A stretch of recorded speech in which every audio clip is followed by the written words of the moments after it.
Llegamos a el texto bíblico, miramos los personajes, quiénes son los que intervienen y luego identificamos, uno de esos se parece a mí.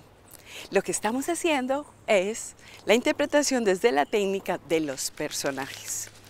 El texto de hoy, el endemoniado de Gerasa, Marcos, capítulo 5, versículos 1 al 21. Es un texto que hay que mirar con detalle porque tiene una descripción perfecta de este hombre, un hombre endemoniado que estaba entre las tumbas.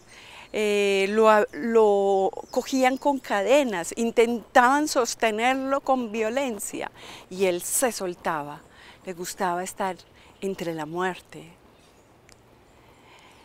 Ya había pasado la tempestad calmada. Jesús le manda a sus discípulos que vayan en la barca, que pasen a la otra orilla, y él muy cómodamente dormido en la barca, pero sus discípulos muy asustados porque había una tormenta. Increíble, uno va con el Señor de la vida, con el Señor, el dueño de todo, y está asustado. Pero entonces cuando llegan a la orilla se encuentran con este personaje. A lo lejos Jesús le dice al demonio que lo deje en paz. Pero el hombre se le acerca y le dice: ¿qué tenemos que ver contigo? Has venido a destruirnos. Es una conversación entre el mal, que lo representa este hombre, y el bien absoluto representado por Jesús. Le pregunta el nombre, ¿cuál es el nombre? ¿Qué nombre tienes? Como el nombre del demonio. Dentro de los hebreos, identificar el nombre es como identificar la tarea, la misión, el sentido de la vida. Y este hombre le dice, nos llamamos Legión. Quiere decir que no somos uno ni dos, sino que son varios. El hombre cargado del demonio, el hombre lleno de mal, el hombre oscurecido por el pecado, por la tristeza, por la angustia, la droga, el alcohol, tantas cosas, la seducción del mal en el cuerpo del hombre va haciendo que éste se conforme para el mal. Cuando nosotros empezamos a habitar en medio del mal, es como si fuéramos lentamente empujados a vivir más y más. Lo mismo cuando nos decidimos por el bien, cuando estamos en el camino del Señor, lentamente nos vamos encaminando a estar mejor, a ser mejor, a amar más para servir a nuestro Dios y a los demás. Por eso, hoy identifiquemos ese texto, Marcos 5, 1 al 20, para saber a qué personaje me parezco.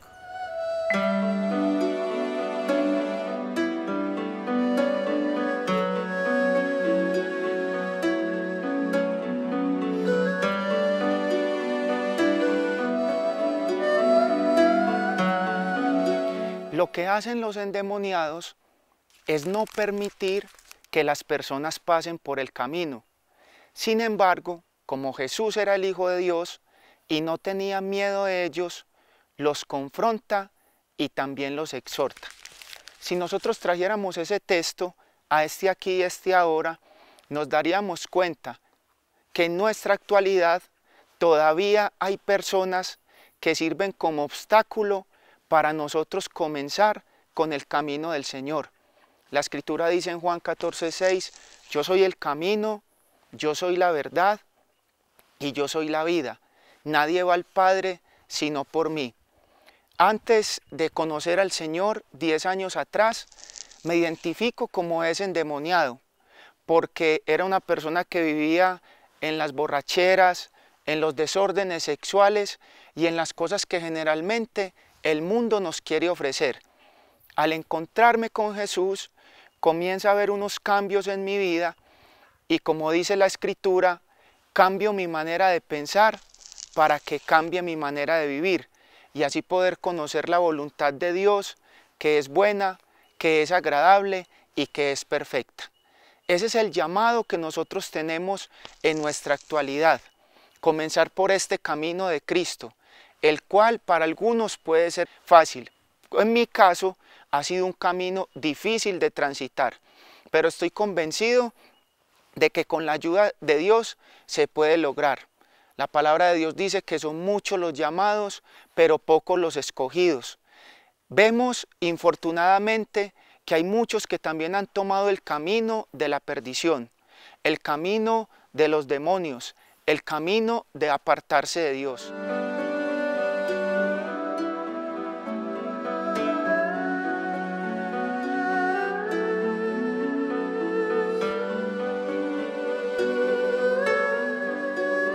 ¿Cuáles son los personajes que intervienen en esta historia? Los discípulos que van en la barca con Jesús y que llegarán al final en la orilla con él. Jesús, el endemoniado. Hay unos personajes que parecen ser como de la región, dueños de unos cerdos, a donde después el demonio le dirá a Jesús que los mande a esos cerdos. Pues los pobres cerdos que también se tiran por el acantilado y luego mueren. Pero cuando miramos esa escena de el endemoniado de Gerasa gritándole a Jesús: ¿qué tenemos que ver contigo? Jesús, Hijo del Altísimo. Es impresionante cómo los demonios son capaces de reconocer a Dios, pero solo externamente, porque no se involucran con Él, o sea, guardan como la distancia. Pero muchos de los que estaban alrededor de Jesús no eran capaces de reconocer quién era Él. ¿Qué hacen en la escena? Pues vemos los discípulos muy callados, son como espectadores de lo que está pasando. Jesús, que se involucra directamente con el endemoniado, que muy en lo más profundo de su corazón quiere ser liberado, a pesar de que externamente se muestre de otra manera. El endemoniado, sí, parece como si estuviera diciendo quiero y no quiero, tócame pero no me toques. Y yo no sé cuántas veces nosotros hemos estado en esa situación, en una situación de muerte, de angustia, de dolor, de pecado, de esclavitud, y nosotros pedimos ser liberados, pero a la hora de la verdad tampoco lo queremos hacer. Pero Jesús está ahí y no se va. Jesús se compromete, se involucra directamente con él. Cuando yo veo esa escena, es como si los personajes desaparecieran. Ni están los discípulos, ni están los dueños de los cerdos, no hay nadie, está solamente el hombre, el endemoniado, con Jesús.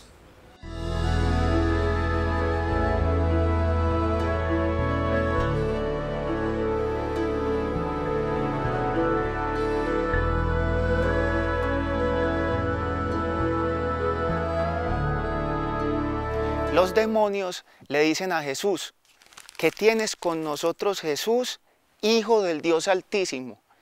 ¿Por qué has venido a atormentarnos antes de tiempo? Para poder comprender lo que los demonios le están diciendo a Jesús, tendríamos que entrar en Mateo 8, 23 a 27, donde Jesús está pasando del mar de Galilea a este lugar que se llama Gadara, y se levanta una tempestad. Y cuando Jesús le habla al mar, Jesús calma la tempestad y los discípulos se preguntan: ¿quién será este que hasta el mar le obedece? Entonces el evangelista nos está explicando que las personas que caminaban con Jesús no sabían quién era Él.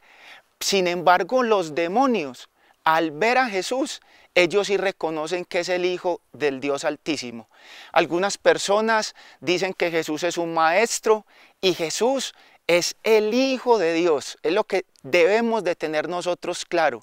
Él es el Rey de Reyes, Él es el Señor de Señores, y Él puede ser el Rey de tu vida como es el Rey de mi vida.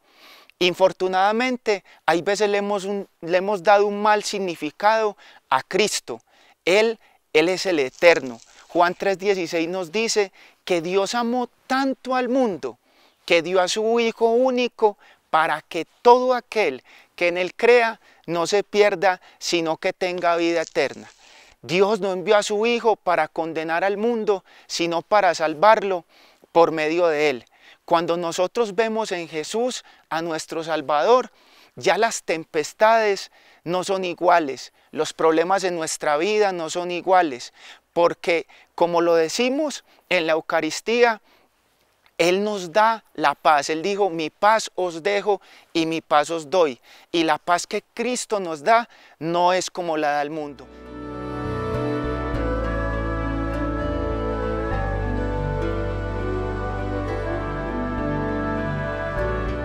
Preguntémonos en este momento qué dicen los personajes, pero déjenme que yo prefiera a lo que dice el endemoniado y a lo que dicen los dueños de los cerdos. Ambos coinciden en el tema: no nos mandes lejos de esta región. Y por favor tú, Jesús, vete lejos de esta región. Ellos quieren permanecer en la región, con tal de que Jesús no permanezca en la región. ¿Por qué sacar a Jesús de una región en donde hay tantas posibilidades económicas y Jesús acaba con ellas, con todas al mismo tiempo? Porque los cerdos todos se tiran por el acantilado y mueren. ¿Acaba con sus posibilidades económicas? ¿Es verdad que Jesús acaba con nuestras posibilidades económicas cuando nosotros nos abrimos a Él? Es extraño, porque después el endemoniado, dicen bellamente que después ven al endemoniado tranquilo y al lado de Jesús. Es como si se hubiera bañado, si hubiera afeitado, si hubiera organizado y ya muy bien plantado está al lado de Jesús, como otra persona totalmente distinta. Y cuando Jesús se va a montar en la barca para devolverse, el endemoniado le dice, me quiero ir contigo, quiero estar contigo. Es como Oseas en el capítulo 2:22, yo quiero desposarme contigo, quiero casarme contigo, quiero hacer un lazo profundo contigo. Y Jesús le pide que no se vaya, que se quede ahí en esa región para que les hable a los hombres de lo que ha pasado con él. Dice que lo manda a la Decápolis. Es una palabra que quiere decir lo manda hacia los paganos, aquellos que nunca creyeron en él, que creían que todas sus riquezas y todas sus posibilidades estaban en el dinero. Van a escuchar a un hombre que estuvo endemoniado y que fue liberado por un amor que se quedó prendado en su corazón. Y por eso jamás se irá de esa región. Aunque sea pecadora y aunque sea una región muy difícil, Él se quedará como testimonio.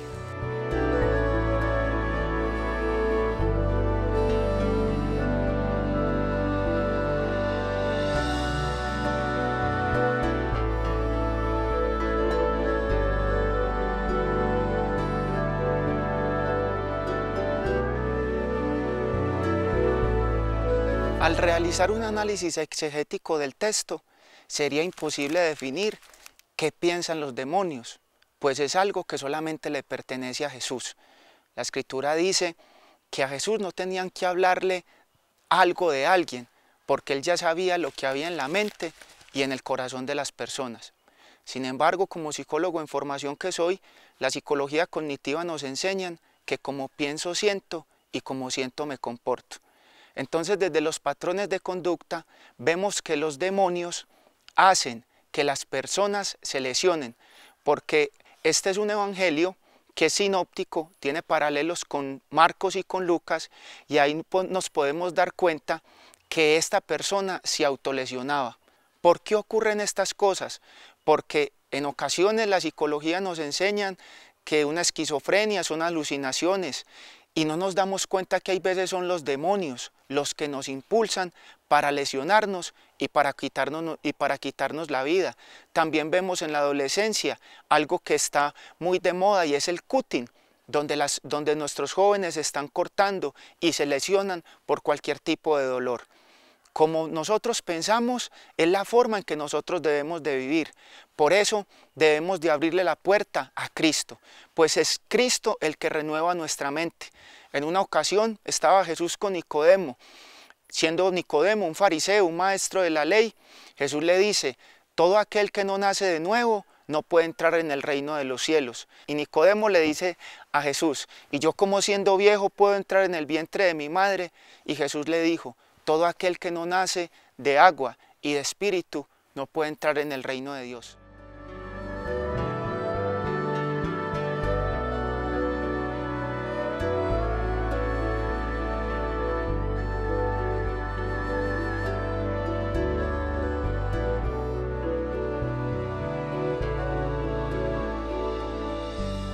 ¿Qué piensan? Déjenme que me concentre en el endemoniado, porque me llama la atención. Es como si existiera un movimiento interno tan fuerte que lo lleva a alejarse de Jesús y a acercarse a Jesús. Él quiere estar cerca, se le arrodilla. ¿Qué tenemos que ver contigo, Hijo del Altísimo? A ver, ¿el endemoniado? Nada. Claro que sí, el endemoniado sí. Son los demonios los que no tienen nada que ver con Jesús. Los que creen que tienen atado a este hombre y que no lo van a soltar. Ni con cadenas lo podían liberar. Estoy hablando de dejarlo quieto. Él no podía, era tal su desespero interno que no era capaz de estar delante del Señor con quietud y en silencio. Pero lo intenta y lo logra. ¿Qué quiero decir? Muchos de nosotros, cuando empieza un proceso de sanación interior, difícil, complejo, que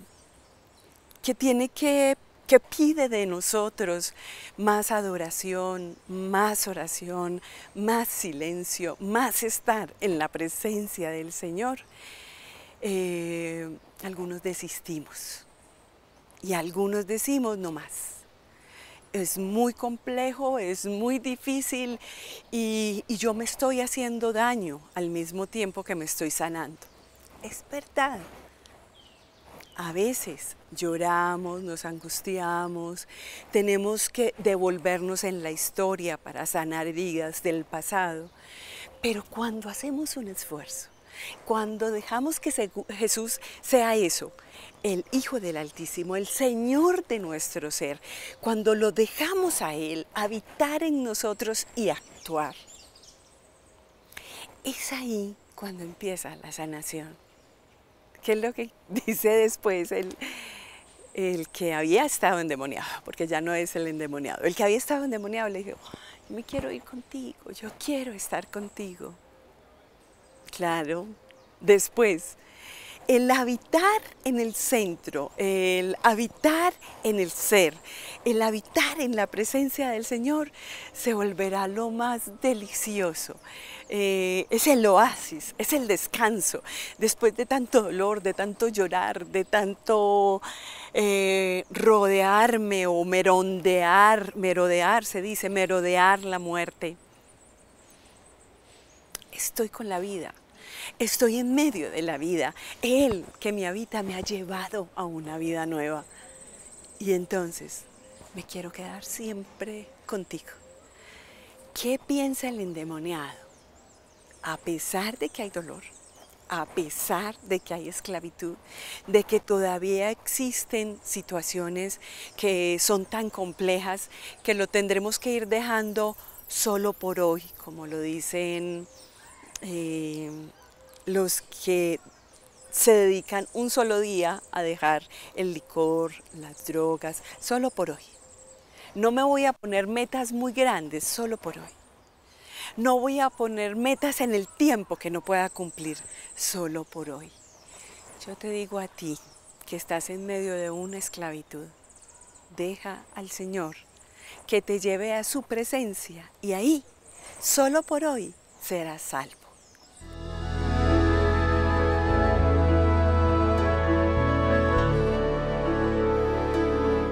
Este es Escrito para el Alma, un programa que desde la palabra de Dios, las Sagradas Escrituras, sana, libera nuestro corazón.